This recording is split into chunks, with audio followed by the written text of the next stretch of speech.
नियतं कुरु कर्म त्वं कर्म ज्यायो ह्यकर्मणः शरीरयात्रापि च तेन प्रसिद्धेत कर्मणः. सांडोनी स्वकर्म कर्मातीत व्हावे हेतो न संभवे संसारी या. मग शास्त्र बाह्य करावे का कर्म सोडावा का धर्म सांगे आता. म्हणून या पार्था प्रसंगानुसार कर्म जे साचार प्राप्त होय ते तू वा विहित आचरावे येत परिफलाशेत गुंतू नये. त्यांनी प्रश्न विचारला आहे श्रीकृष्णाला, सख्याला, की हे कळेना झालंय की ज्ञानही देतोयस, आत्मा आहे सांगतोयस, आणि कर्मही करायला लावतोयस, हे पाप कर्मही करायला लावतोयस, तर माझा गोंधळ उडाला आहे मनात, मला मार्गदर्शन कर. आणि म्हणून आता श्रीकृष्ण परमात्मा पार्थाला मार्गदर्शन करीत आहेत की सांडोनी स्वकर्म कर्मातीत व्हावे हे तो न संभवे संसारी या. स्वकर्म सांडून कर्माच्या अतीत नाही होत आहेत. कर्माच्या पलीकडे जाणं, विदेह अवस्था ही अंतरंगातनं व्हावी लागते. कन्सेप्च्युअली, म्हणजे अल्टिमेटली की आपण म्हणतो मी हे केलं, मी ते केलं, मी अमुक सेशन घेतलं, मी हे प्रोजेक्ट सक्सेसफुली केलं, मी उत्तम स्वयंपाक केला, मी अमुक कार्य अत्यंत धीराने आणि उत्तम प्रकारे केलं. असं जे काही आपण मी हा उल्लेख करत असतो. म्हणजे कधी कधी आपल्याला कधी कधी अशी अवस्था येते मजेदार की आपली स्थिती कर्मातीत असली आत्म्याची, तरीही व्यवहारात वागताना आपल्याला हा वाक्यप्रयोग करावा लागतो की मी अमुक केलं. म्हणजे एखाद्या संताची अशी अवस्था होऊ शकते, मग तिथे ना ते ट्रिक वापरतात. ते नाव लिहितात की मी केलं असं, असं न लिहिता ते त्या शरीराचं नाव लिहितात की ह्यांनी हे केलं. म्हणजे कारण लोकांना काय आत्म्याने केलं ही कॉन्सेप्ट समजू नाही शकत ना, की अमुक आत्म्याने अमुक जन्म घेतला आणि अमुक कार्य केलं, असं काही ते कळणार नाही भाषा. कारण समाजाला तर ज्ञान द्यायचं आहे, मार्गदर्शन करायचं आहे. खूप ट्रिकी सिच्युएशन आहे, ते कॉम्प्लिकेटेड आहे थोडं. तर समाजाला तर टीचिंग्स द्यायचे आहेत, पण मग ते संत देणार कसे?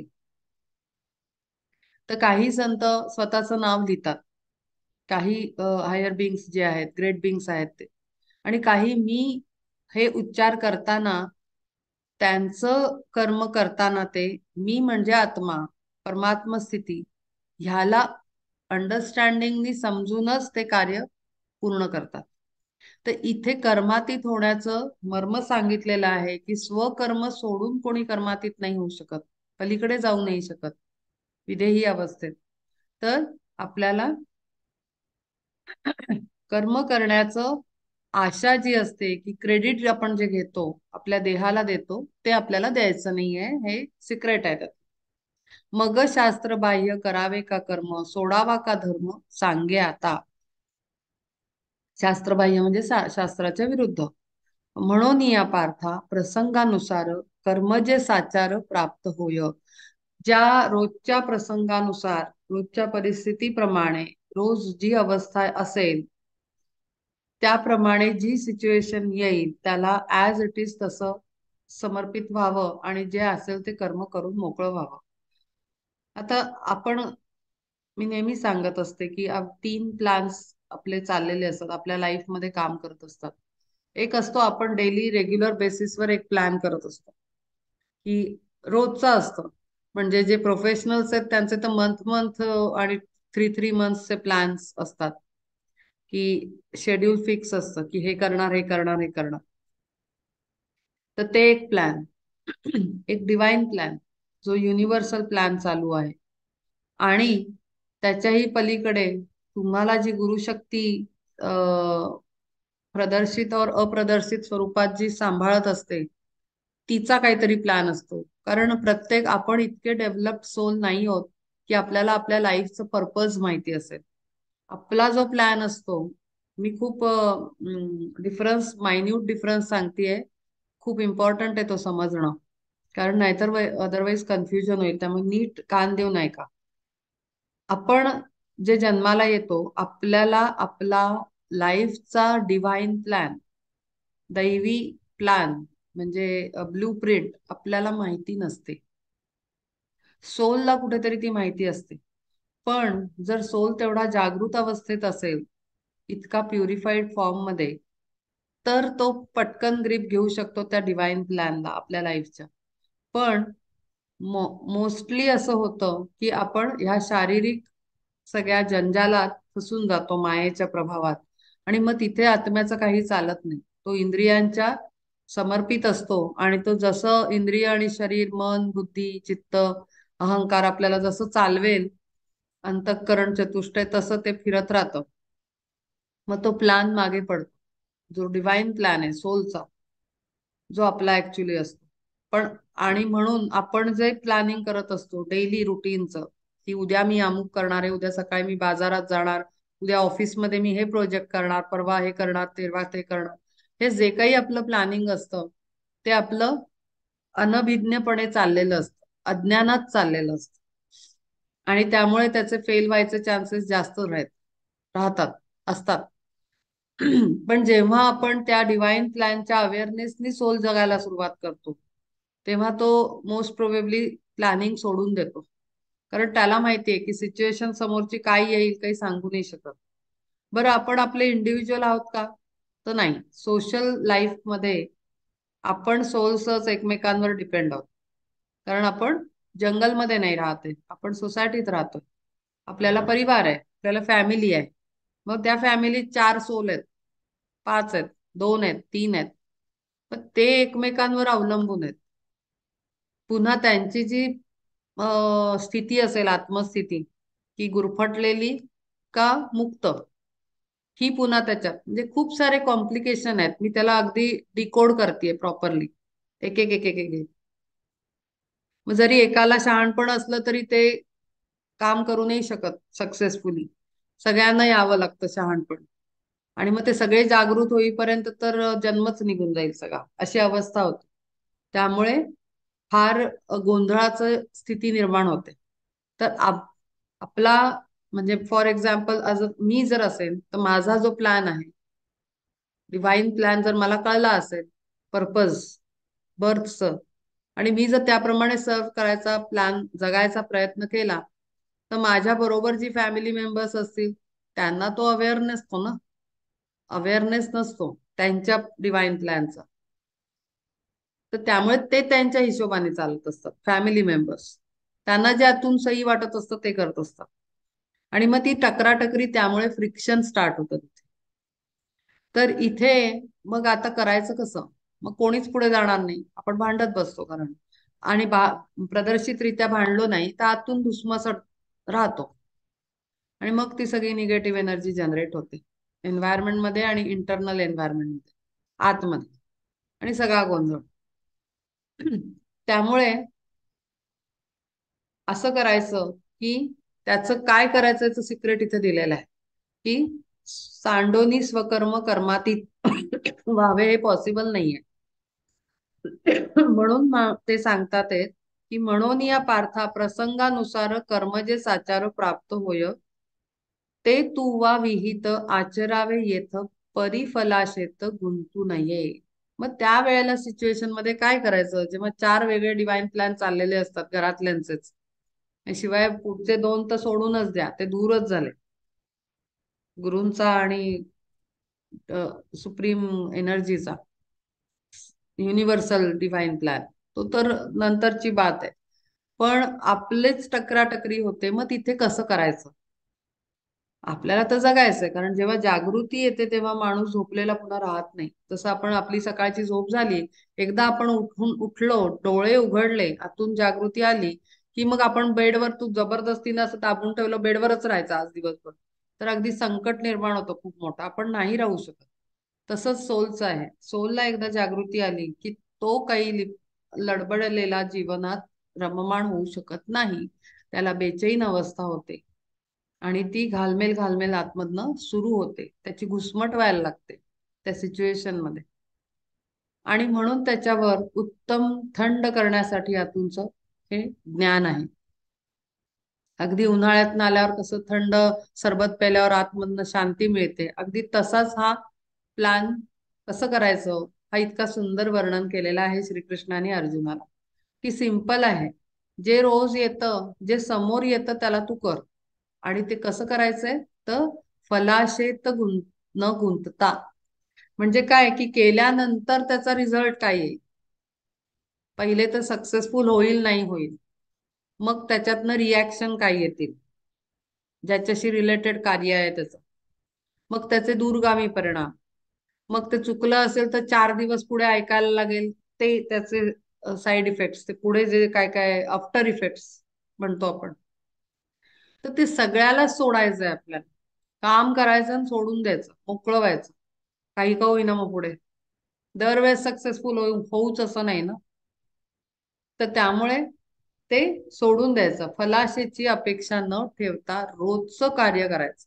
अगदी उठल्यापासून झोपेपर्यंत प्रत्येक काम, म्हणजे अगदी बेसिक पासन निष्काम कर्माचे नेणसी कौतुक, सोडवी जे देख स्वभावेची, अधिकार तैसा सेविता स्वधर्म, होय तेची कर्म मोक्षप्रद. आणि मग जी अवस्था असते ना त्या आत्म्याची, जो जागृत झालेला आहे पण परिवारात आहे, तो त्या अवस्थेतही मोक्षप्राप्ती झाल्यासारखा स्वतःच्या आनंदात देहावर कार्याला लावून देह मस्त आनंदात जगू शकतो, परमानंदात. अंतरस्थिती आनंदमय, आतमध्ये आनंद असणं फार आवश्यक आहे.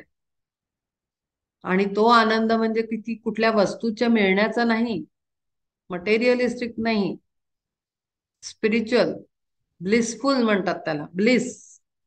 ब्लिस म्हणजे तो एक वेगळा आनंद असतो, अक्षरशः तृप्तता असते त्या आनंदात, ते सांगू नाही शकत. मुक्याने गुळ खादीला गोडी नाहीये सांगायला, तुकाराम महाराज म्हणतात. तसा आहे तो, किती गोड आहे तो आनंद, काय मस्त असतो हा ज्याचा त्यानेच अनुभवावा. फक्त सांगू शकतो की तुम्हाला जो, मला म्हणजे जनरल माणसाला जो आनंद असतो तो काही तो नाही, एवढा फरक आपण सांगू शकतो. ज्याला ती ब्लिसफुल स्टेट माहिती आहे त्याला आत्मानंद म्हणतात, परमानंद स्थिती. तो फक्त सांगू शकतो फरक काय आहे ते.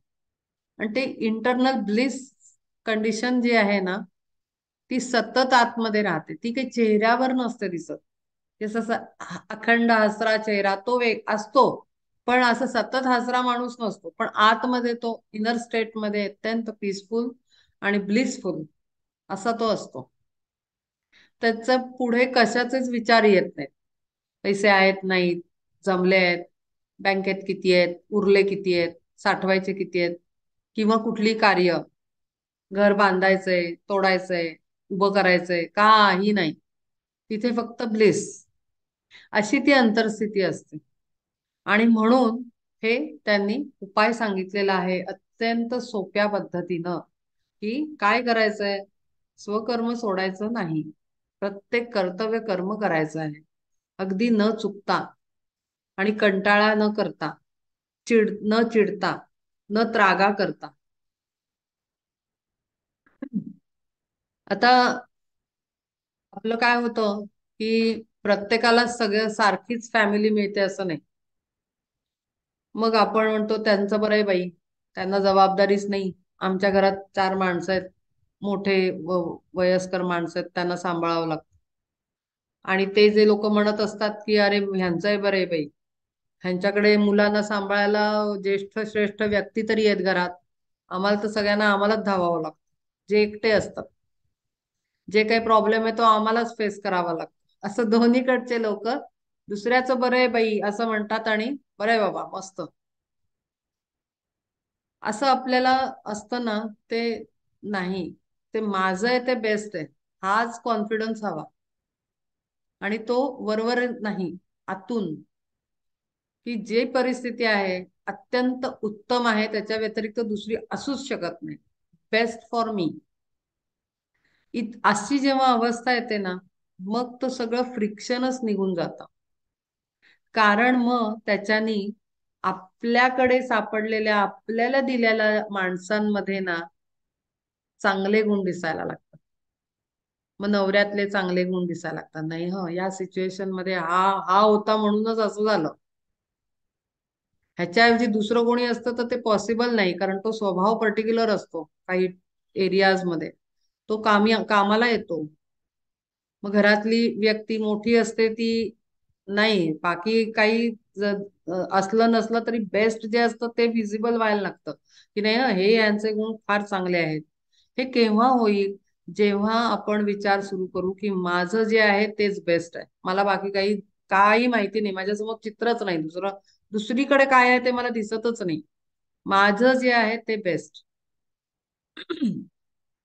आणि म्हणून त्याच्यावर आपण म्हणू शकतो की गुरूंनी समजा वचन घेतलं की माझ्याकडे आहे त्याच्यात मी अत्यंत आनंदात राहील, मला जे मिळेल त्याच्यात मी आनंदात राहील, असं जणू काही वचन दिलेलं आहे कोणाला, असं जगावं.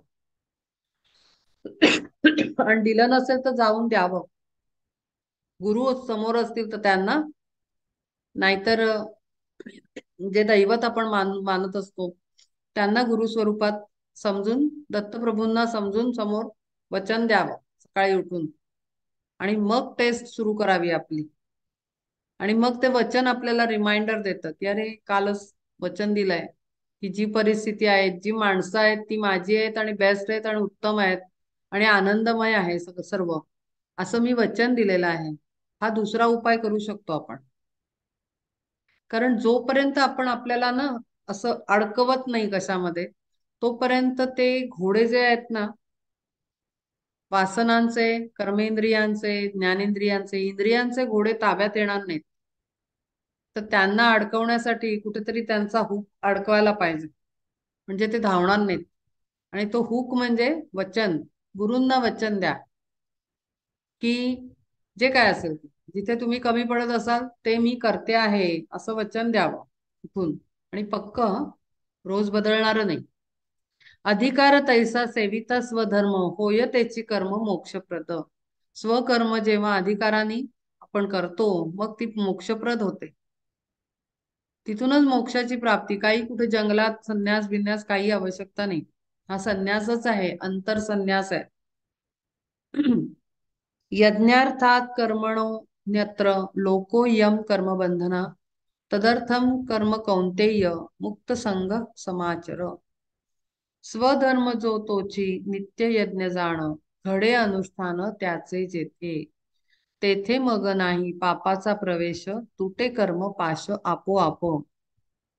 स्वधर्म हा सांडे कुकर्म आवडे, तेव्हा बंध पडे संसारिक. म्हणून अर्जुना स्वधर्माचरण, अखंड यजन करी जोहे. पहा काय महत्व आहे. आज तक आपण कर्मयोग शिकत आहोत. पहिले त्यांनी अंतरस्थितीचा योग सांगितला की स्थिर बुद्धीचा योग कसा असतो, स्थिर बुद्धी आपल्याला कुठे घेऊन जाते.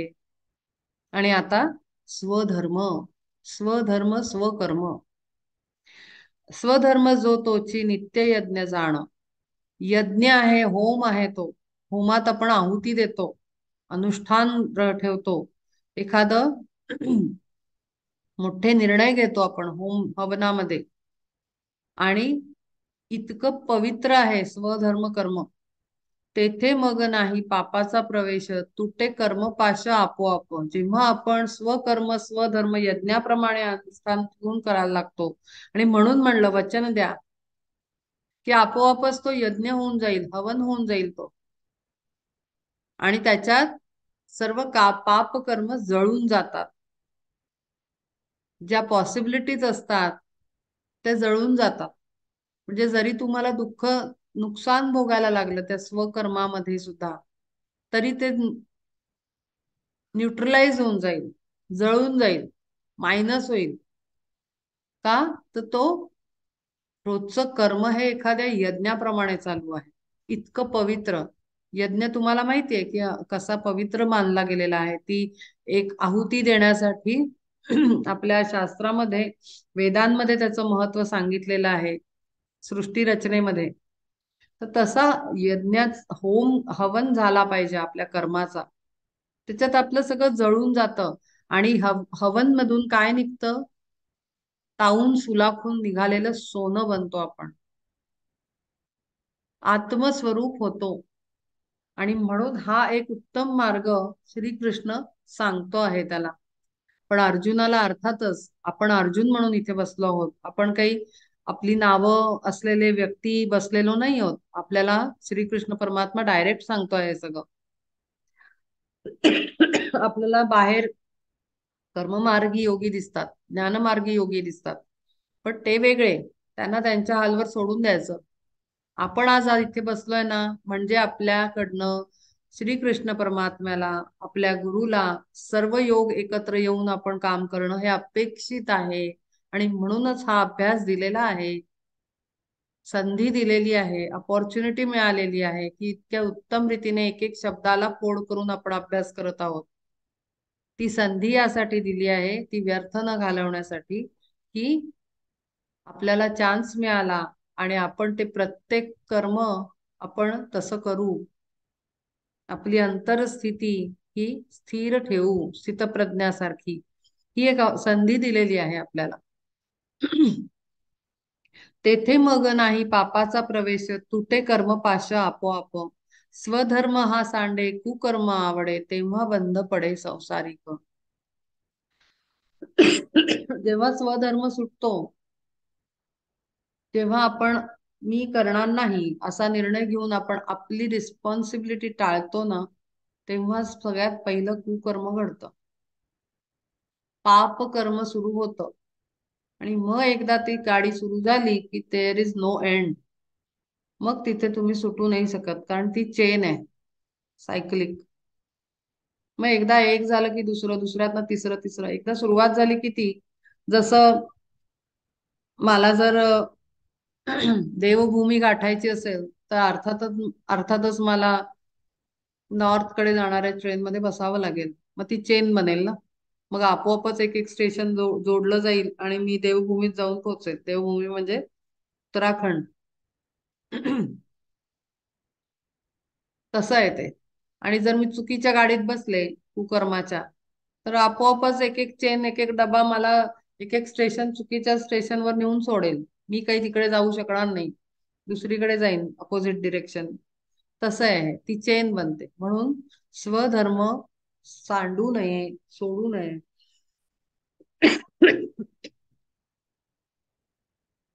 म्हणून अर्जुना, स्वधर्माचरण अखंड यजन करी जोहे. म्हणून जो असं स्वधर्माचं आचरण करतो, तो अखंड होम हवनाचा, यज्ञाचा अधिकारी होतो. आणि तो मोक्षाकडे जाण्यास सहज त्याला प्राप्त होतो. तया याज्ञिकासी, याज्ञिका म्हणजे यज्ञ करणाऱ्यासी, कर्माचे बंधन घडे नाते जाणं कल्पांती. कारण तो सोल प्युरिफायच होऊन जाईल, त्याला ते पापकर्माचे काळे रंग लागूच नाही शकणार, तो सुटूनच जातो. कारण ती चेनच बनत नाही पापकर्माची. आणि म्हणून तया याज्ञिकासी, कर्माचे बंधन घडे नाते जाणं कल्पांतीही. या कल्पाच्या अंतापर्यंत तो बंधनात अडकू शकत नाही, तो पापी नाही होऊ शकत. म्हणजे किती मोठं काम होतं आत्म्याच्या बाबतीत. हाची नित्य यज्ञ घडे ना म्हणून, लोक पराधीन पडे बंधी.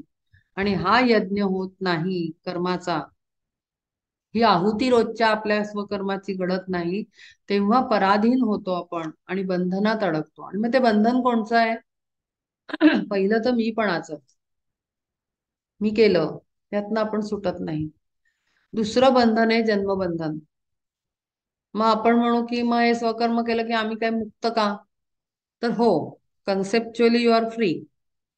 पण मुक्त म्हणजे, मोक्ष म्हणजे मी करतो, यातून जेव्हा आपण मुक्ती पाहतो, तेव्हा तो मोक्षच आहे.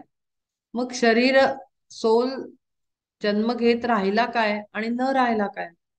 कारण आलो आणि गेलो हे राहतच नाही, कारण ते तर फॅक्टच आहे. आपण ना येतो न जातो, आपण इथेच असतो. फक्त आपण व्हिजिबल कपडा घालतो आणि म्हणून ते शरीर दिसतं. ज्या क्षणाला तो व्हिजिबल कपडा टाकून दिला, इनविजिबल. म्हणजे ते मिस्टर इंडिया, घड्याळ घातलं की गायब, घड्याळ काढलं की दिसतोय. घड्याळ म्हणजे आपलं शरीर. उलट आहे पण आपल्या बाबतीत. घड्याळ म्हणजे शरीर घातलं की आपण दिसतोय, शरीर काढलं की आपण इनविजिबल. आपण इथेच आहोत एनर्जी फॉर्म मध्ये. एनर्जी आहे. Soul is energy, powerful energy. त्याने वरन कपडा घातला की देह धरला, कपडा टाकला की देह सुटला. म्हणजे काही मृत्यू, मृत्यू हा देहाचा आहे, आपला नाहीये. आत्म्याला मृत्यू नाही. आत्मा इथेच असतो, प्रवास करत असतो, वेगवेगळ्या वर्ल्ड्स मधनं जात असतो. फिजिकल वर्ल्ड मधनं ऍस्ट्रल वर्ल्ड मध्ये जातो सोल. आणि जर ह्या पद्धतीनं प्युरिफिकेशन झालं असेल, स्वकर्मधर्माचा यज्ञ केलेला आहे आयुष्यभर, अंतरस्थिती स्थिर स्थितप्रज्ञाची आहे, ज्ञान उत्तम संपादन केलेलं आहे आयुष्यभर, तर त्या ऍस्ट्रल फील्ड मध्ये, त्या लेयर मध्ये जेव्हा खाल, आता समजा 3 लेयर आहेत. हे इथे खाली आपलं फिजिकल वर्ल्ड आहे, इथे मधला लेयर आहे ऍस्ट्रल, इथे वरचा आहे देवाचनिक स्वर्गाकडे, हायर हायर लेवलवर. त्याच्या खालचा आहे लोअर, लोअर लोअर मेंटल. तर इथून खालून जेव्हा शरीर सुटतं तेव्हा सोल इथे जातो. शरीर सुटतं तेव्हा या मधल्या ह्याच्यात, this is astral field. Astral field मध्ये जर्नी करत राहतो. म्हणजे ते इथेच असतात, पण ते त्या व्हायब्रेशन वर असतात. सोल्स आपल्या भोवतीच असतात, पण ते असं नाहीये की घरात 10 आत्मे आहेत, असं नाहीये. ती व्हायब्रेशन लेवल वेगळी आहे, प्लेन वेगळा आहे. तो प्लेन, प्लेन म्हणजे प्लेन नाही, प्लेन सरफेस वेगळा आहे. तर त्या ऍस्ट्रल फील्ड मध्ये सोल राहतो. तर जेवढी गलत कामं केलेली असतील चुकीची मानसिकरित्या, इच्छांनी विचारांनी, तेवढं ते जर्नी, तेवढे इयर्स तिथे ऍस्ट्रल फील्ड मध्ये जगावं लागतं. पण हे जे सांगितलंय याचं जर पालन केलेलं असेल, स्थितप्रज्ञा अवस्था, अंतरंगात कर्मानी उत्तम यज्ञ कर्माचा केलेला आहे, कर्मयोगी आहे, अत्यंत उत्तम ज्ञान मिळवलं आहे. आपण आपण अर्थातच आता ज्ञानयोग चालू आहे आपला.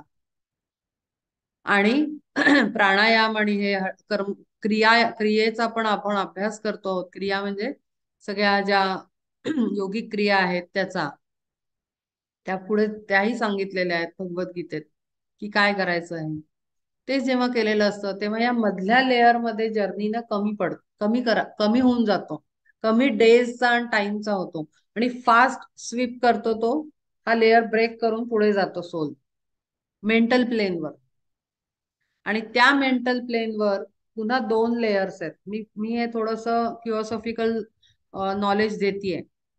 आणि हे सगळं दिलंय आपल्या ह्याच्यामध्ये, योग वसिष्ठात आहे हे सगळं. सांगितलेलं आहे, कुठे इतकं इझी टू अंडरस्टँड नाहीये. तर या इथून खालून ऍस्ट्रल मधनं वर गेल्यावर इथे मेंटल प्लेन आहे. आता या मेंटल प्लेनवर पुन्हा 2 पार्ट आहेत, हायर अँड लोअर. हायर पार्टवर स्वर्ग आहे, लोअर पार्टवर पुन्हा मानसिक अवस्था जी राहिली असते त्यातला जर्नी आहे. तिथून पुन्हा शिफ्ट होऊन हायर प्लेनवर गेलं की मग स्वर्ग सुख, देवाचनिक प्लेन. आणि मग तिथून परत वापस यावं लागतं आपल्याला. कारण आपण काय करतोय, एक्सपिरियन्स घेतोय. आपण सोल एक्सपिरियन्स घेतोय. पाप केलं म्हणून यावं नाही लागत. ते वेगळे सोल असतात. वाईट, मग त्यांचं जीवन वाईट असतं. त्यांना त्यांचं आपल्याला दिसतं डोळ्यांना. मागे मी सांगितलं होतं, एक गणपती विसर्जनाचा एक एक्सपिरियन्स सांगितला होता. तर ते फार संकटांना जेव्हा सामोरं जावं लागतं तेव्हा ते वेगळं असतं. पण आपण चांगल्या घरातले आहोत, तर तो सोल एक्सपिरियन्स घ्यायला येतो. मग त्याच्यात रडण्यासारखं आणि वाईट वाटण्यासारखं, जन्म आणि मृत्यूचं त्याचं काही दुःख करण्याचं मतलबच नाही. म्हणजे आपण मुक्त. ती ही मुक्तीची अवस्था इथे सांगितलेली आहे. तर मोक्ष म्हणजे काय तो पहिले कळला पाहिजे. भ्रमामध्ये राहणं बरोबर नाही, की शरीर सुटलं की मी सुटलो, एकदाच सुटतो, असं नाही. अंतर्बाह्य आत्मा सुटला पाहिजे या सगळ्या बंधनात विचारांच्या, कॉन्सेप्टच्या चुकीच्या. ह्याची विषयीची कथा आता एक सांगेन ती एक धनुर्धरा. आता बघू काय काय सांगतायत कथा. सहयज्ञाः प्रजाः सृष्ट्वा पुरोवाच प्रजापतिः अनेन प्रसविष्य अनेन प्रसविष्य ध्वमेश वोस्त्विष्टकाम दूक केली ब्रह्मदेवे सृष्टी संस्थापन निर्मिली अर्जुना प्रजा सर्व. अच्छा, ही गोष्ट सांगतात. तेव्हा स्वधर्माचा नित्य यज्ञ भला लावोनिया दिला प्रजेसी त्या परी जाणे ना ती यज्ञाचे त्या वर्म की तो अतिसूक्ष्म म्हणून या. तेव्हा प्रजा सर्व ब्रह्मदेवा प्रती करोनी विनंती म्हणे देवा. कशाचा आधार सांग येथे आम्हा मग पद्मजन्मा काय बोले. पद्मजन्मा म्हणजे पद्मकमळातनं आलेला. म्हणे ऐका तुम्हा स्वधर्मानुसार दिला जो आधार स्वधर्माचा त्याची स्वधर्माची करा उपासना सफळ कामना तेणे मग. नको व्रत नेम पीडणे देहासी न जावे तीर्थासी दूर कोठे किंवा योगाधिक साधने नको तो पूजा वाया दैवत नको दुजे ना तरी सकाम नको आराधना नको ते नाना मंत्रतंत्र सर्वथा हे काही नको करायास सेवा स्वधर्मास अनायासे करी पती सेवा पतिव्रता जैसी तैसा तैसे भजायासी निष्कामत्वे पूजनीय एक हाची तुम्हा प्रती ऐसे प्रजापती तेव्हा बोले. ऐक भावे जरी एक भावे जरी सेवाल स्वधर्म कामधेनु सम होईल हा करील तो मग तुमचे रक्षण अहो प्रजाजन निरंतर. जेव्हा सृष्टी निर्मिती केली तेव्हा हे तुम्हाला माहितीच आहे की हे वेदांमध्ये वेद जे आहेत ते ब्लूप्रिंट आहे युनिवर्स क्रिएशनचं. त्याच्यामध्ये पूर्ण सगळं सांगितलेलं आहे वेदांमध्येच. ती सृष्टी निर्मिल्यानंतर काय कार्य झालं पाहिजे, कुठल्या पद्धतीनं झालं पाहिजे, मग त्याच्यात सर्व प्रकारचे ज्ञान आहेत. जसं नृत्याचं वेगळं अंग आहे त्याच्यात शिकवलेलं, कला आहेत, शास्त्र आहे, सायन्स आहे, सामाजिक विषय पण सांगितलेले आहेत. हे त्याच्यात वेगळे वेगळे वेगळे सेक्शन्स आहेत वेदांमध्ये. आणि वेद हे जणू काही एक जसं आपल्याला रेसिपी बुक मिळतं मायक्रोवेव्ह वगैरे खरीदल्यावर, तसं ते बुक आहे. त्याच्यामध्ये कसं जगायचं हे सगळं सांगितलेलं आहे. म्हणजे जन्मापासून मोक्षापर्यंत सगळा मार्गदर्शन सगळ्या लेवलवर. शेती कशी करायची हे सुद्धा त्याच्यात आहे. अन्न कसं पिकवायचं, युद्ध कसं करायचं, सर्व ज्ञान सृष्टीचं तिथे दिलेलं आहे. आणि म्हणून ते मूळ आहेत वेद. तर ते ब्रह्मदेव सांगतायत की सृष्टी संस्थापन निर्मिली अर्जुना प्रजा सर्व केली ब्रह्मदेवे सृष्टी संस्थापना निर्मिली अर्जुना प्रजा सर्व तेव्हा स्वधर्माचा नित्य यज्ञ भला लावोनिया दिला प्रजेसी. त्या प्रजेला तेव्हा स्वतःचा धर्माचं पालन केलंच पाहिजे. कर्म कर्तव्य स्वधर्म ह्याचं नित्य नियमित पालन केलं पाहिजे. आणि तसं होतही होतं पूर्वी. प्रत्येक जण आपापलं कार्य इतकं अशी अवस्था दुःखी अवस्था नव्हती. तेव्हा माणसाचा साईजही वेगळा होता, हाईट वेट सगळं वेगळं होतं. अत्यंत श्रीमंती होती. आणि हे वाईट सगळे स्वभावातले गुण तेव्हा नव्हते. जेव्हा सुरुवात झाली असेल दिलेली होती तेव्हा सगळं सेट. आता हे कलियुगाची सगळी लक्षणं आहेत आणि म्हणून इतका जास्त हे झालेलं आहे.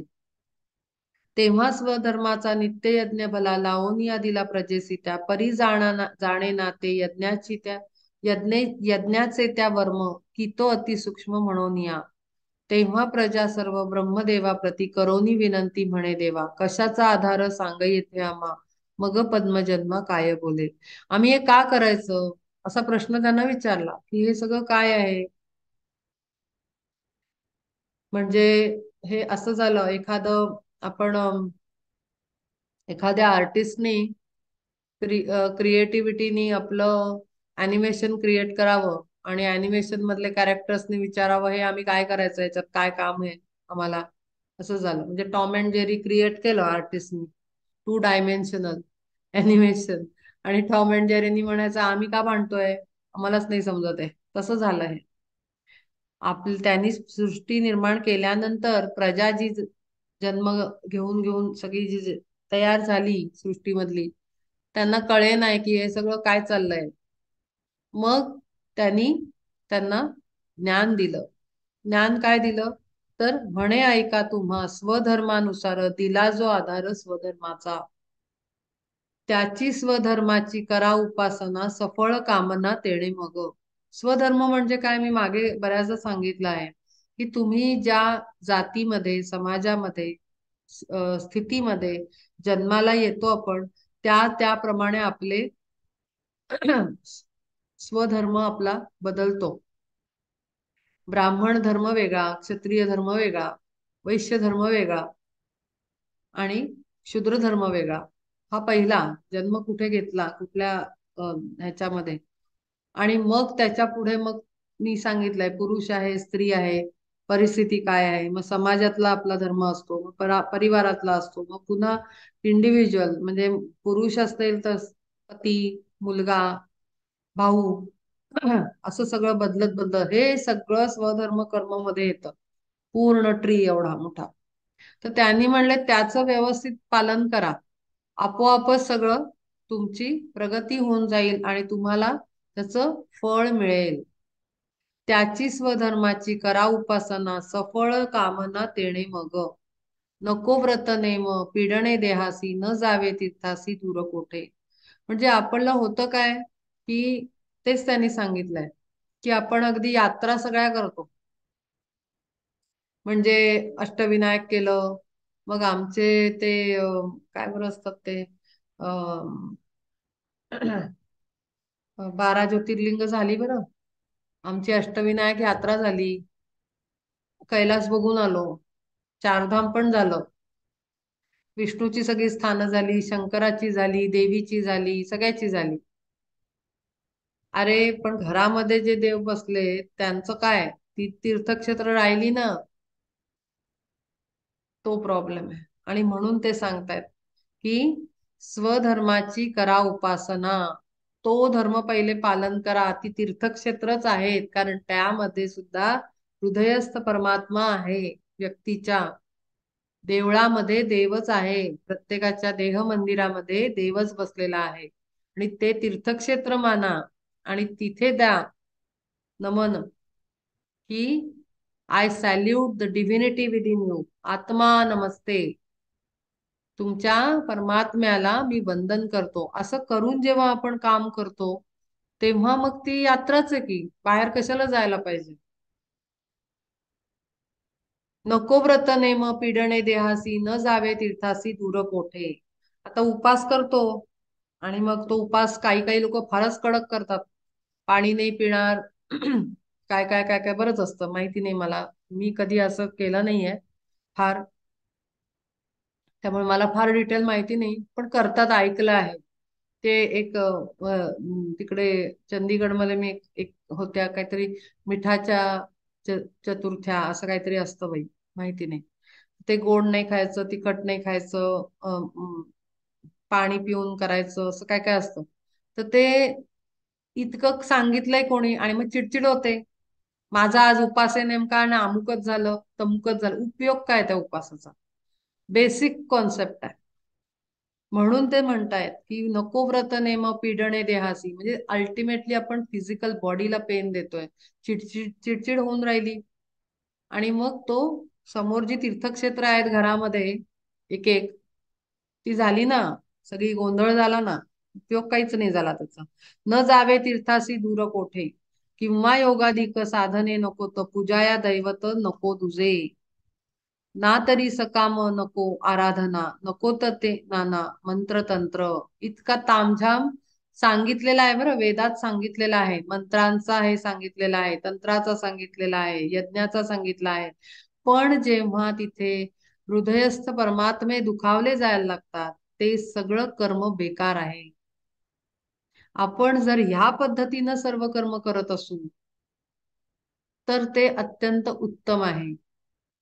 पण दुसऱ्यांना पीडा देऊन, दुसऱ्या तीर्थक्षेत्रामधल्या दैवताला आपण पीडा देऊन, म्हणजे आपल्याच परिवारातली तीर्थक्षेत्र सगळी त्यांना दुखणं देऊन, दूर हृदय दुखवून मग ते केलेले कर्म अत्यंत वाईट आहे. अदरवाईज कर्मकांड म्हणून जो भाग आहे, वेदांत हा दुसरा पार्ट आहे. मी सांगितलंय माझ्या बऱ्याच पहिल्या सेशन्स मध्ये की कर्माचे दोन भाग आहेत. पहिल्या ह्याच्यात कर्मकांड सांगितले आहेत आणि दुसऱ्यात वेदांत म्हणजे मोक्षाकडे नेण्यासाठीचे शिकवण दिलेली आहे पूर्ण. तर ती कर्मकांड आवश्यक आहेत, पण पुन्हा ती कशी करतोय हा महत्वाचा अप्रोच आहे. ना तरी सकाम नको आराधना, नको तर ते नाना मंत्र तंत्र. सकाम करू नका म्हणतात, म्हणजे कामना ठेवून करू नका. सकाम म्हणजे कामने सकट, खाली अर्थ असेल. फलाशेत गुंतून केलेली, म्हणजे आता मी उपास केले, आता माझ्या मुलाचं छान होणार, आता मी उपास केले, आता मला नोकरी मिळणार, ही फलाची आशा झाली, अपेक्षा झाली. आपणच ठरवणार सगळं की मी उपास करते, हा गणपती बाप्पा किंवा कोण जो कोण असेल तो, देवी महादेव, मी उपास करणार आणि मला हे अमुक मिळालं पाहिजे, म्हणजे काय ते आधीच ठरवून आपणच सगळं आपणच करतोय सगळं. Very funny. सर्वथा हे काही करू नका, नको करायास ते सेवा स्वधर्मास अनायासे, करी पती सेवा पतिव्रता जैसी तैसे भजायासी निष्कामत्वे. निष्काम कर्मयोगामध्ये करायला सांगितलेलं आहे. पूजनीय एक हाची तुम्हा प्रती ऐसे प्रजापती तेव्हा बोले, एक भावे जरी सेवाल स्वधर्म कामधेनु सम होईल हा. कामधेनु म्हणजे जी हर कामना पूर्ण करते. आणि म्हणून मी मगाशी म्हटलं की त्या स्थितीत जेव्हा आपण असतो ना, आनंद स्थितीमध्ये, मग ती उत्तम आनंद स्थिती आणि सगळे अक्षरशः मागे पण मी सांगितलं होतं, अगदी असं आपल्याला सांभाळल्यासारखं आपण जगत असतो. कुठलीही आनंदाची स्थिती डिस्टर्ब होईल अशी अवस्था मग गुरु आणि परमात्मा आपल्यावर येऊ देत नाही. पण माणसामध्ये तेवढा पेशन्सच नाही, हा प्रॉब्लेम आहे. माणसाला घाईघाईच असते, अरे मीच केलं पाहिजे, माझ्यानेच झालं होणं, मीच ठरवणार आहे, मीच जाऊन करणार आहे.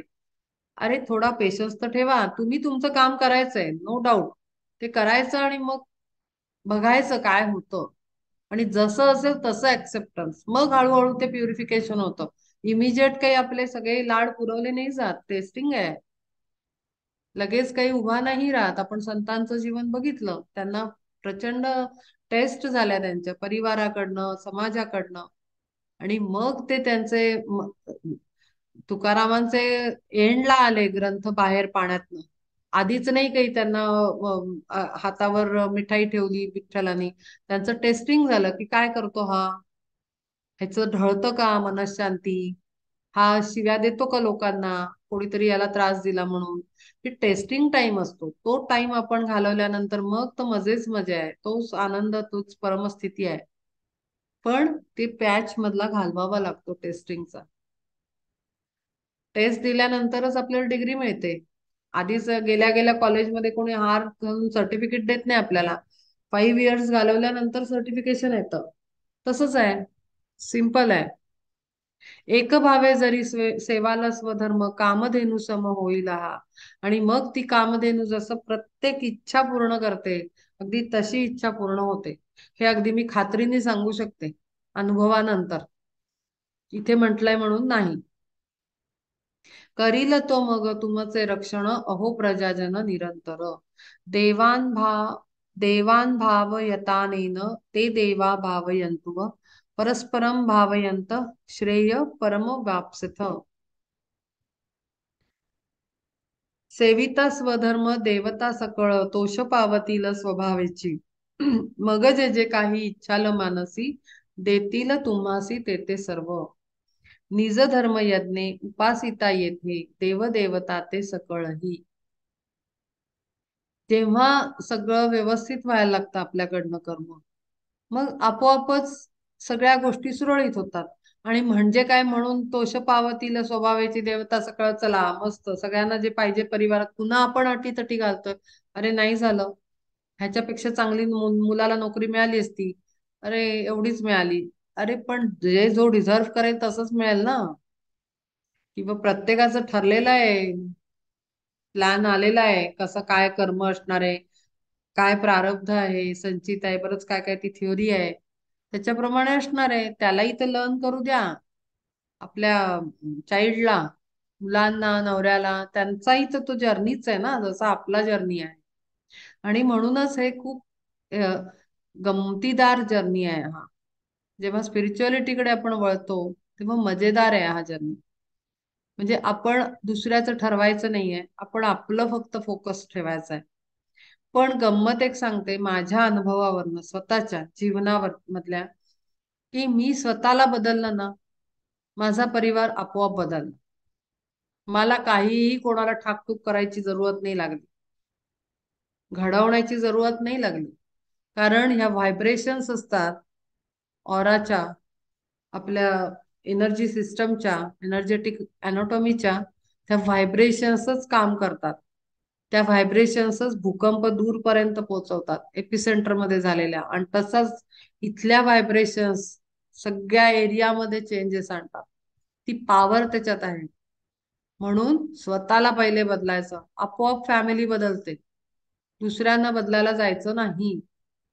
इतकं प्युरिफाईड करायचं की आपोआप तिथे निगेटिव्हिटी राहूच नाही शकत. आणि म्हणून पिंडी ते ब्रह्मांडी, किंवा आत आहे तेच बाहेर, हे अनेकदा आपले उल्लेख झालेले आहेत पहिले, की आपल्याला जर वाईट अनुभव येतोय परिवारामध्ये, याचा अर्थ आपल्यात ती गाणं आहे. सिंपल आहे. सिंपल आहे एकदम.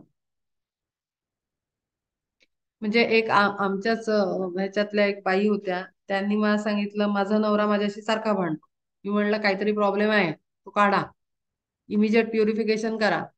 त्या म्हणल्या नाही नाही नाही, मी असं म्हणलं मला काही माहिती नाही, तुम्ही करा, तुमच्या माणसामध्ये आपोआपच फरक पडेल. आणि खरंच पडतो हं, खरंच पडतो. आपण बदलावं लागतं, माहोल बदलतो.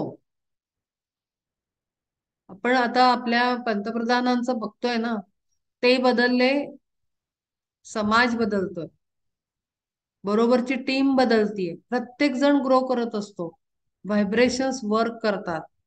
त्या व्हायब्रेशन्स आपण चांगल्या रिलीज करायच्या असतात. आपण अँगर रिलीज केल्यावर रिटर्न मध्ये तर 10 टाइम्स अँगर मिळेल.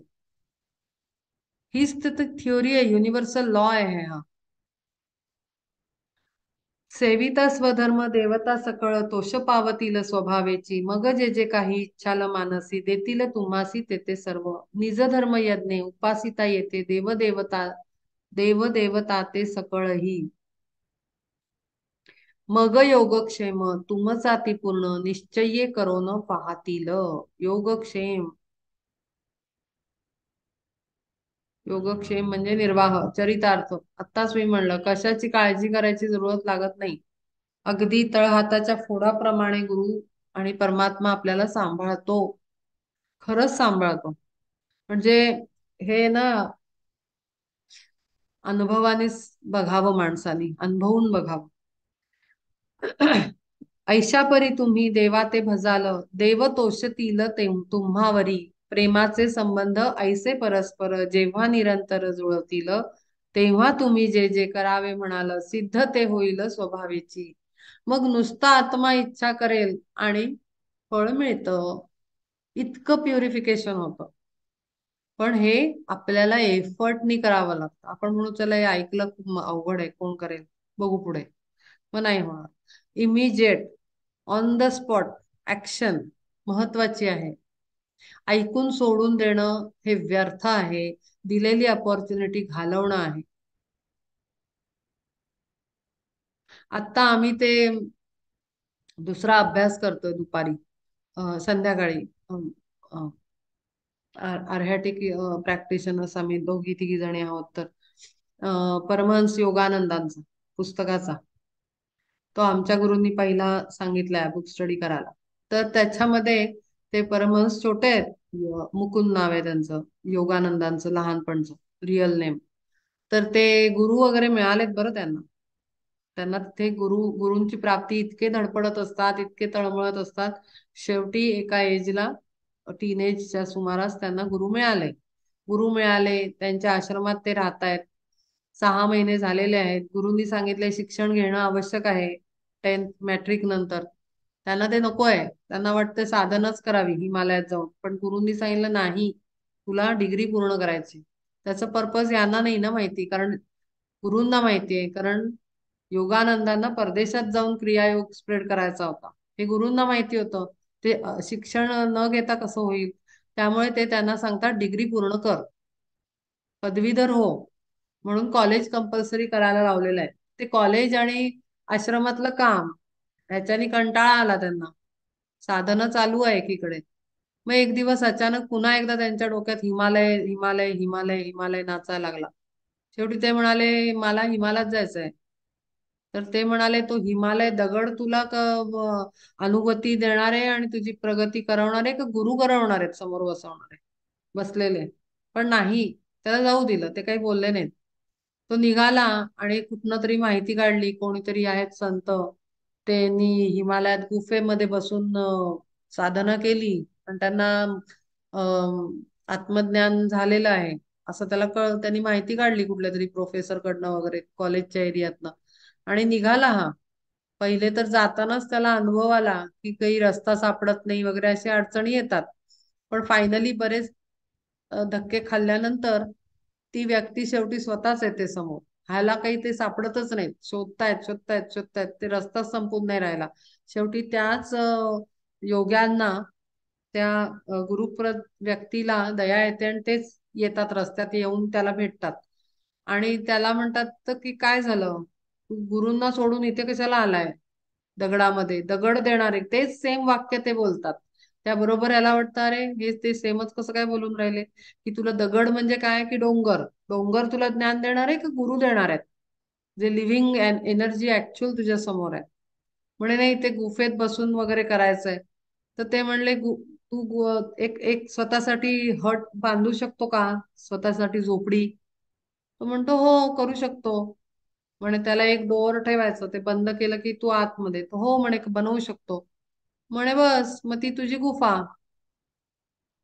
त्याबरोबर त्या एका वाक्याने परमहंस योगानंदाने त्याच्यात लिहिलेलं आहे की त्या त्यांच्या तीच तुझी गुफा आहे असं जेव्हा ते बोलले, तेव्हा कान उघडणी झाली, त्यांची ज्ञानाची उघडणी झाली. त्यांना कळलं की हे सांगतायत तू जिथे आहेस तिथे तुझी गुफा आहे, तू निर्माण करायची आहेस गुफा आणि बसून साधना कर.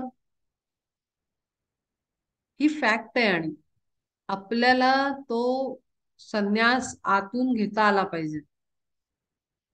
जिथे आहोत तिथेच गुफा, जिथे आहोत तिथेच तीर्थक्षेत्र, जिथे आहोत तिथेच मंदिर, हे करता येतं. आणि हे कसं शक्य आहे माहितीये का, आता मी सायंटिफिकली सांगते की सगळं एनर्जी आहे. आत्ता बसून जर मी विचार केला की मी केदारनाथाच्या वरच्या टॉपवर आहे, मंदिरासमोर बसलेली आहे, आणि जर हलकं हलकं हलकं त्या कॉन्शियसनेस मध्ये जर जायचं ठरवलं, की तो बर्फ, त्या बर्फाची स्मेल, तिथल्या वातावरणाची स्मेल, ते गंगेचं पाणी, ते जर महसूस करायचा प्रयत्न केला, हा अभ्यासाचा भाग आहे, तर जिथे बसलो असतो आपण तिथे ते तीर्थक्षेत्र अनुभवू शकतो. कारण सगळं एनर्जी लेवलवर आहे. आपल्याला दिसतं तसं ग्रॉस आणि जडामध्ये नाहीये. इथं आपली फिजिकल व्हायब्रेशन्स आहेत त्या, की ती बिल्डिंग आणि ते दैवत आणि ती मूर्ती वगैरे सगळं, पण ऍक्च्युली एनर्जी आहे सगळं. आणि म्हणून पॉसिबल आहे, आणि म्हणून प्राणिक हिलिंगचं डिस्टन्स हिलिंग मोडॅलिटी म्हणून सक्सेसफुल आहे, कारण ती एनर्जीवर काम करते आणि एनर्जी इज एव्हरीवेअर. कळलं का? तर ते जे म्हणतायत की तू जिथे बसलायस तिथे गुफा बनव तुझी, तसंच आपण जिथे आहोत स्वधर्म कर्माचं पालन करून आपल्याला पाहिजे ते तीर्थक्षेत्र, तो गणपती, ती देवी, तो विठ्ठल जिथे आहे तिथे समोर खडा करू शकतो त्याला. कारण ती एनर्जी, तो बिग एनर्जी सोर्स आहे ती, तो जो गॉड गॉडेस आहे ती, ती कुठेही तुम्ही चिंतन केल्याबरोबर हजर, अशी त्यांची अवस्था असते. इव्हन गुरु जेव्हा शरीरात नसतात तेव्हा ते जास्त पॉवरफुल असतात असं सगळे गुरु सांगतात. माझे माझेही गुरु सांगायचे की उलट शरीरात मी बांधला गेलोय कारण मी शरीरानेच जायचंय, उलट मी शरीर सोडून कुठे उचापात्या केल्या तर ते वाईट कर्म आहे. त्यामुळे ते लिमिटेड असतात. पण जेव्हा ते शरीर सोडतात तेव्हा अनलिमिटेड एनर्जी आहे गुरुची. तशीच परमात्म्याची आहे, तशीच दैवतांची आहे. मग आपण आहोत तिथे तीर्थक्षेत्र बनवू शकतो. त्याच्यासाठी घरातल्यांना परेशान करून सगळं तोडताड करून धडपडत तिथे जायचं काही सेन्स नाहीये, खरं सांगायचं तर. सॉरी, मी काही कोणाच्या बद्दल ऑब्जेक्शन घेत नाहीये, पण जर त्रास होत असेल लोकांना, तर ते तीर्थक्षेत्र यात्रा व्यर्थ आहे असं इथे म्हटलेलं आहे. प्रेमाचे संबंध ऐसे परस्पर जेव्हा निरंतर जुळतील, तेव्हा तुम्ही जे जे करावे म्हणाल सिद्ध ते होईल स्वभावेची. हेच सांगतायत की तुम्ही जिथे बसाल तिथे महालक्ष्मी प्रकट होईल. जर ध्यान केलं, समोर डोळ्यासमोर फोटो ठेवा समोर आणि म्हणा की ही महालक्ष्मी माझ्या समोर आहे, मी त्या मंदिराच्या गाभाऱ्यात बसलेलो आहे. तिथे तो व्यंकटेश उभा राहील, तिथे ते दैवत उभं राहील. तेच ते सांगतायत. आणि पण हे सिक्रेट लँग्वेज मध्ये आहे. वर्करची भाषा वेगळी आहे, अंतर्निहित अर्थ वेगळा आहे. आणि जे जे काही मानसी धराल पूर्ण ते होईल अनायासे. कराल ती आज्ञा पाळली जाईल तुम्हासी लाभेल वाचा सिद्धी. हे ह्याचं कारण असं की जसं आपण प्युरिफाईड होत जातो, आपले एनर्जी सेंटर्स क्लीन होतात. आणि वाचा सिद्धीचं सेंटर आहे आज्ञा आणि थ्रोट. पण आपण तोंडाने जेव्हा वाईट बोलतो, वाईट इंटेन्शन ठेवतो, तेव्हा that energy centres become dirty. ती एनर्जी सेंटर्स डर्टी होतात, घाण होतात. अपर चक्राचं काम आहे, अपर एनर्जी सेंटर्सचं काम आहे हे सगळं. आणि म्हणून वाचा सिद्धी. पण मग त्याच्याबरोबर हे ज्ञानही हवं की आता जर लक्षात येतं अरे आपण हे बोललो होतो आणि अमुक होतंय, तर मग आणखीन कंट्रोल आला पाहिजे. विवेक पॉवरफुल झाला पाहिजे आणखीन, की मला माझी भाषा आणि माझे विचार फार काळजीपूर्वक वापरायचे आहेत आणि चांगल्यासाठीच वापरायचे आहेत, वाईटासाठी नाही. आणि मग तिथे येतं व्हर्च्युअसनेस, रायटियसनेस. व्हर्च्युअसनेस म्हणजे यम आणि नियम जे दिले आहेत, सत्य बोला, चोरी करू नका, अमुक करा, 5 यम 5 नियम, 5 व्हर्च्यूज, प्राणी किलिंगचे, अरहॅटिक योगाचे. तो व्हर्च्युअसनेस पाहिजे, तेव्हा ती वाचा सिद्धी चांगल्यासाठी वापरली जाते आणि मग सर्वांचं उत्तम कल्याण होतं. महारिद्धी त्याही जोडोनी आहात राहतील तेथ पुढे उभ्या. जैसी फळ भारे वसंताचे द्वारी नित्य सेवा करी मनशोभा. किती सुंदर सांगितलंय भगवद्गीतेत. तिथे सगळं इथे बसून शक्य आहे. आटापिटा पिडा देऊन दुसऱ्या जीवांना नुसता स्वधर्म करायचा आहे, एवढं सगळं श्रीमंती आपल्या जवळ येते. आणि ती काही कथेचा भाग नाही किंवा खोटं सांगितलेलं नाही. ही सत्य परिस्थिती आहे, ही अनुभवलेली आहे. अनुभवली आहे संतांनी, अनुभवली आहे मोठ्या लोकांनी. आणि म्हणून ते सिद्ध झालेलं आहे हे शास्त्र आपलं. प्रूफ आहे सगळ्यांचं जीवन. इष्टान भोगानी वो देवा दास्यन्ते यज्ञ भाविता तद तैर्दत्तान प्रदायेभ्यो यो भुक्ते स्तेन एवस.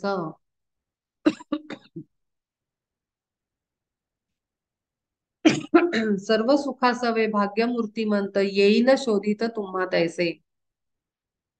स्वधर्माचे ठाई राहुनी तत्पर वर्ताल साचार जरी येथे. तरी ऐसे सर्व भोगोनिया भोग भाल तुम्ही मग पूर्ण काम. तिथे भोगण्यासारखं आणखीन काहीही इच्छा उरत नाही. सर्व स्वर्गाचं सुख असल्यासारखं प्राप्त होतं. मग जगाला काही का दिसेना, जगाला काहीही दृश्य दिसू देत. असं म्हटलंय, मी मी पता नाही कशात वाचलंय, आत्ता आठवत नाही एक्झॅक्टली, की एखादा अं, असा वेडसर वाटणारा जीव असतो जो भिकाऱ्यासारखा दिसतो. आणि मग लोक म्हणतात अरे अरे हा ह्याचा मृत्यू तर रस्त्यावर आला.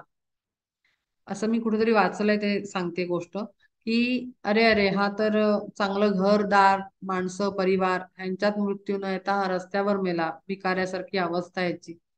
अरे पण ती समाजाला दिसतीये ना, त्याची अंतरस्थिती काय आहे त्यालाच माहिती आणि त्यांना माहिती.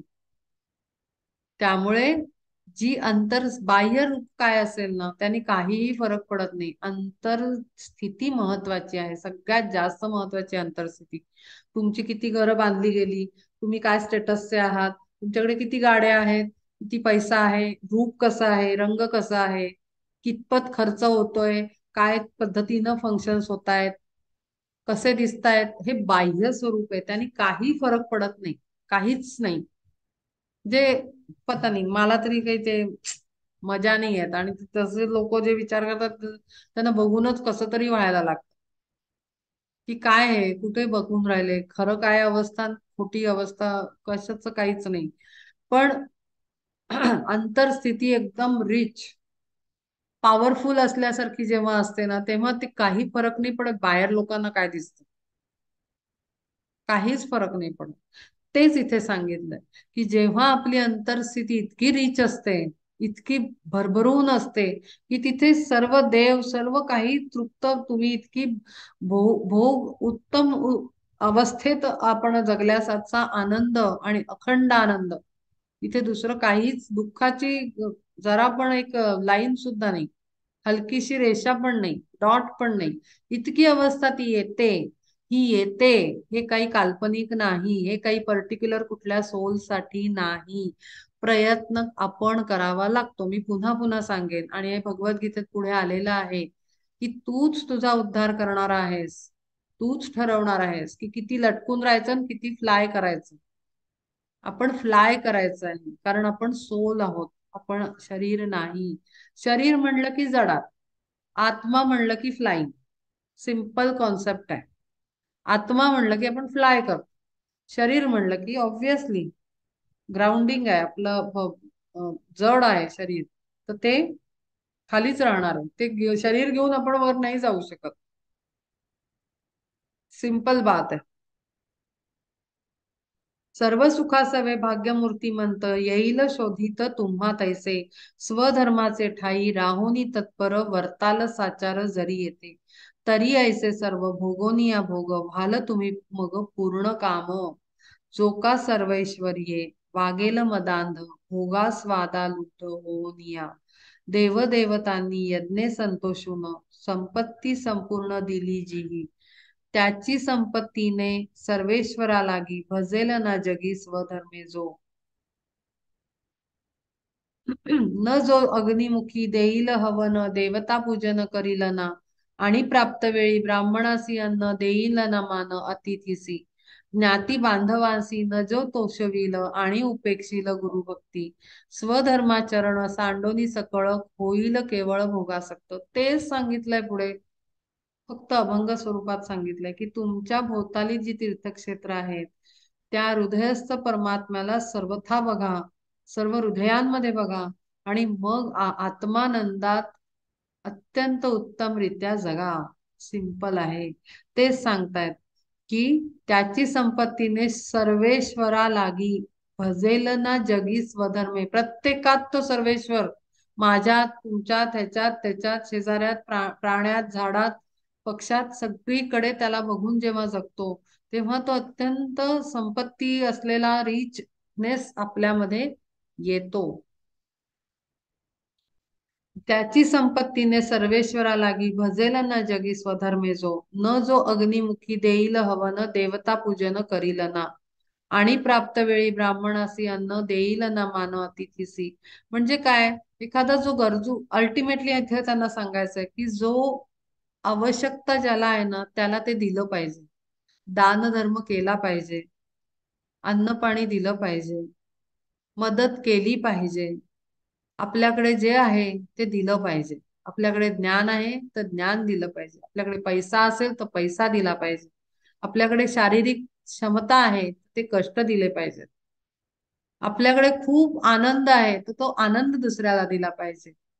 जे आपल्याकडे आहे ते द्या, पण द्या, आणि प्रत्येकाला तोषवा, आनंद द्या, आनंद स्थिती द्या प्रत्येकाला.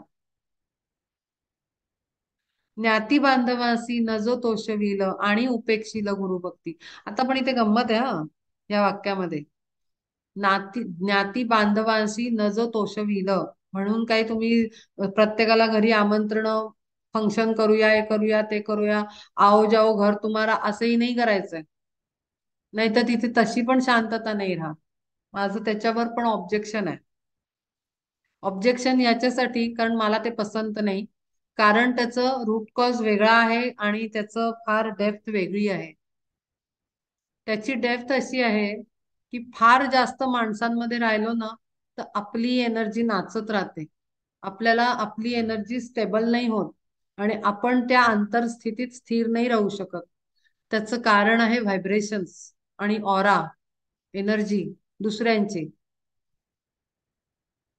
पण आता ठीक आहे, मी ऑब्जेक्शन घेत नाही कोणाच्या लाईफवर, कारण तो त्याचा लाईफचा पार्ट असतो. पण माझं मी ठरवू शकते. माझा लाईफचा पाथ मी ठरवू शकते. तर ज्ञाती बांधवांशी न जो तोषविल, म्हणजे घरात जे अवेलेबल आहेत ते, जी सिच्युएशन येईल त्याच्याप्रमाणे. ज्ञाती बांधवांशी तोषवायचंय म्हणून उगीच या तुम्ही या तुम्ही या तुम्ही या तुम्ही या, ते नाही. कारण शेवटी आपल्याला डिटॅचमेंट कडे जायचंय, अटॅचमेंट नाही. फक्त जी परिस्थिती, जो प्रसंग आज समोर आला त्याला फेस करायचं, जो प्रसंग आला त्याला फेस करायचं. आज कुठे जाणं झालं, उत्तम आहे, आनंद द्या. कोणी येणं झालं, उत्तम आहे, आनंद द्या. पण म्हणून वेलकम करू नका, हे पण आहे एक त्याच्यात. पण ते इथे नाही सांगणार. पण आपण संतांची वृत्ती जर बघितली तर त्यातून अभ्यासाला मिळेल, चरित्रामध्ये अभ्यासाला मिळेल. न उपेक्षिल गुरु भक्ती, स्वधर्माचरण सांडोनी सकळ, केवळ होईल केवळ भोगासक्त. जगी मीच एक संपन्न की मोठा, बाळगील ताठा ऐसा जोका. तया लागी पुढे असे मोठे भय, जेणे सर्व जाय मिळाले ते. एक भीती असते माणसाला की साठवून ठेवण्याची, गेलं नाही पाहिजे, भीती वाटते. ही भीती असते, खूप जास्त असते. आणि म्हणूनच LIC वगैरे सारख्या कंपन्या चालू शकतात, की गेलं तर काय, संकट आलं तर काय. हे बिझनेस म्हणून होऊ शकतो पॉसिबल. त्या भीतीच्या पोटीच कंपन्या मोठ्या होतात, पॉलिसीवाल्या. ही भीती प्रत्येक जीवाला असते की नसेल तर काय होईल. जगी मीच एक संपन्न की मोठा, बाळगील ताठा ऐसा जोका. तया लागी पुढे असे मोठे भय, जेणे सर्व जाय मिळाले ते. आणि प्राप्त भोग भोगावया तेही, सर्वता तो होईस असमर्थ. संपता आयुष्य मग शरीरात, चेतना राहत नाही जैसी. ना तरी नांदेना लक्ष्मी जिया परी, करण त्याच्या घरी क्षण मात्र. तैसा स्वधर्माचा जरी लोप होय, पावती विलय सर्व सुखे. सोडिता स्वधर्म स्वातंत्र्य हरपे, दीपासवे लोपे तेज जैसे.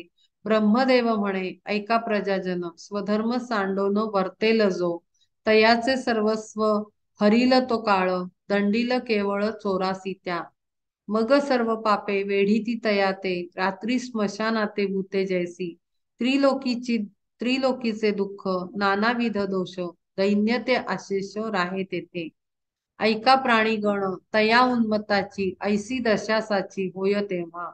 मग आक्रंदोनी मांडीला आकांत, तरी न हो मुक्त कल्पांतीही. म्हणून या करू नये स्वैराचार, स्वधर्म साचार सोडून या. चतुर्मुख ब्रह्मा सृष्ट्यारंभी जाणा, ऐसे प्रजाजना उपदेशी. देखा जळाचरा जळचरा, जैसे जळाविण उडवे मरण तत्काळची. स्वधर्म वाचोनी तैसी दशा होय, म्हणून ही सोय सोडू नये. उचित स्वकर्मी असावे तत्पर, हिची वारंवार सांगे तुम्हा.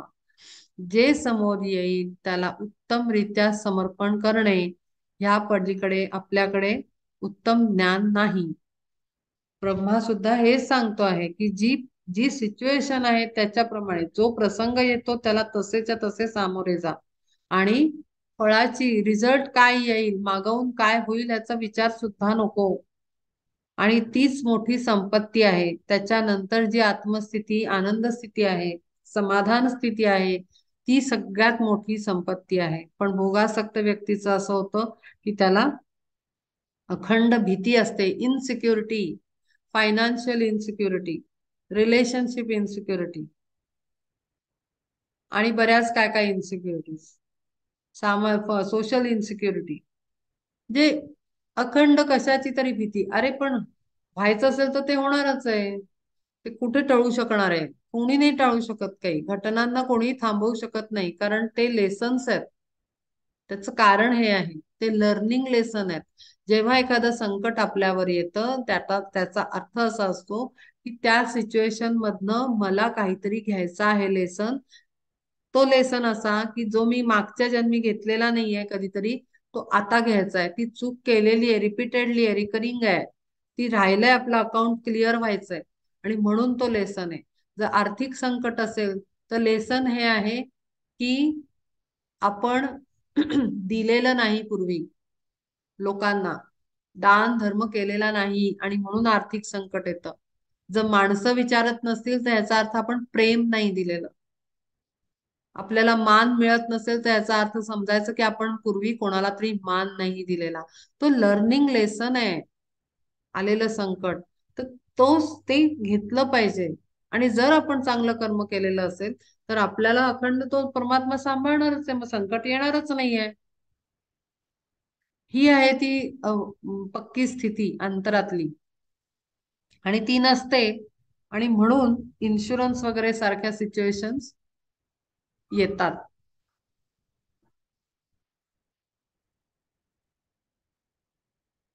तया लागी मोठे असे असे मोठे भय, जेणे सर्व जाय मिळाले ते, आणि प्राप्त भोग भोगावया तेही, सर्वथा तो होई असमर्थ.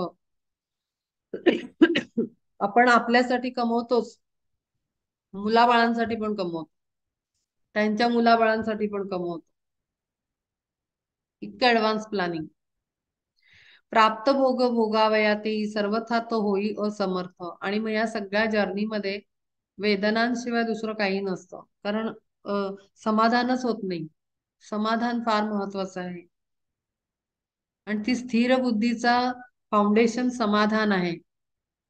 की कुठे थांबायचं हे कळलं पाहिजे, कशाने मी थंडपणा येणार आहे आत हे कळलं पाहिजे. हा विवेक बुद्धीचा पार्ट आहे. समाधान हा मानण्यावर आहे समाधान. मी जर म्हणलं आज मला इतकं इतकं बरेच प्रॉब्लेम आहेत, ते सगळे आहेत, हे सगळे माझे प्रॉब्लेम आहेत लाईफ मधले, तर मी असमाधानी होईल. पण मी म्हणेन हे सगळं त्यांच्या प्लॅन प्रमाणे चाललंय, मी कशाला चिंता करू, मला माझं काम करायचंय, बात खतम. समाधान आहे. तर ते मानण्यावर आहे समाधान आणि असमाधान. कधी हवेपणा संपणार नाही. हवेपणावर पण मागे मी खूप मोठं एक एक एक प्रोग्राम केलेला होता की हवेपणा आपल्या काय नाव त्यांचं, गोंदवलेकर महाराजांनी, हवेपणा सोडा रामाचे आहे म्हणा सगळं, असं म्हटलेलं आहे. तर ते संतांना सगळं हे सिक्रेट कळलेलं आहे, म्हणून ती संत स्थिती आहे. आणि ते समाधान असेल ना तर मग हलचल होत नाही. अखंड स्थिरता, स्थितप्रज्ञता ती आपोआपच येते. हे सगळं एकमेकाशी रिलेटेड आहे. कुठून तरी एक कास पकडायची आणि जर्नी स्टार्ट करायचा. हेच नाहीये तेच नाहीये असं करत बसायचं नाही. जे अवेलेबल आहे तो तो डबा पकडायचा आणि जर्नी स्टार्ट करायचा. ट्रेन पक्की माहितीये ना की उत्तराखंडला नेणार आहे, की मग काही टेन्शन नाही. कुठल्या डबात बसा ना, पहिल्या बसा नाही तर शेवटच्या बसा, काही फरक पडत नाही. अगदी लटकलो तरी काही फरक पडत नाही पाठीमागून, आपण पोचणार आहे तिकडेच ह्याची खात्री आहे. पण ते लटकणं फार महत्वाचं आहे, जर्नी स्टार्ट होणं फार महत्वाचं आहे. तो जर्नी इमिजिएट स्टार्ट झाला पाहिजे, तरच मजा आहे या जन्माचं, सफलता आहे. अदरवाईज पुन्हा हा जन्म व्यर्थ आहे. आणि मग पुन्हा अनेक वर्ष ऍस्ट्रल बॉडी मध्ये राहून मग बघा कधी यायला मिळेल. मी घाबरवत नाहीये, फॅक्ट सांगते. हा, अरे 5 वाजले. आपण इथे थांबू. 13वा श्लोक. तो कोण करतो?